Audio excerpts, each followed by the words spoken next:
Fort de ces résultats, le Rassemblement national, lui aussi, se retrouve, réunit ses troupes en son QG. Le RN qui capitalise 33% des suffrages à l'issue de ce premier round, vise évidemment, ce sera l'enjeu de ce second tour, la majorité absolue qui n'est toujours pas acquise. On va retrouver tout de suite au siège du RN notre envoyé spécial Clovis Casali. Clovis, on vient d'apercevoir à l'image Marine Le Pen qui est donc arrivé au QG aux alentours de 11h. Jordan Bardella est lui aussi à l'intérieur du QG du parti. Vous vous trouvez devant, le bureau politique est en cours. Qu'est-ce qui se décide exactement ? Oui, le bureau exécutif du Rassemblement national, ici au QG, pour une réunion très importante, car nous sommes au lendemain de cette victoire historique.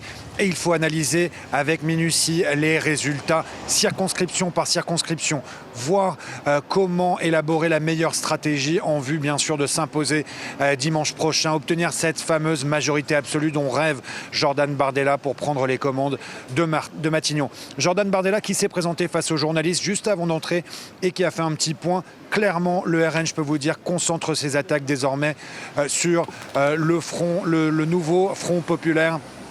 Le bloc de gauche, Jordan Bardella, qui appelle à un débat avec Jean-Luc Mélenchon, car Jean-Luc Mélenchon, dit-il, s'est proposé comme Premier ministre et le nouveau Front populaire doit lever toute ambiguïté. Et Jordan Bardella frappe sur le Front populaire en parlant d'une alliance qui n'a ni queue ni tête, une alliance du déshonneur qui provoquerait le chaos, l'insurrection même.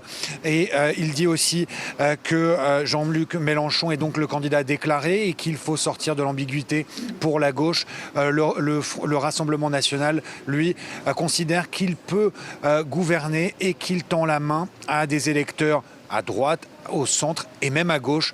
En clair, tous ceux qui ne voudraient pas de Jean-Luc Mélenchon au pouvoir.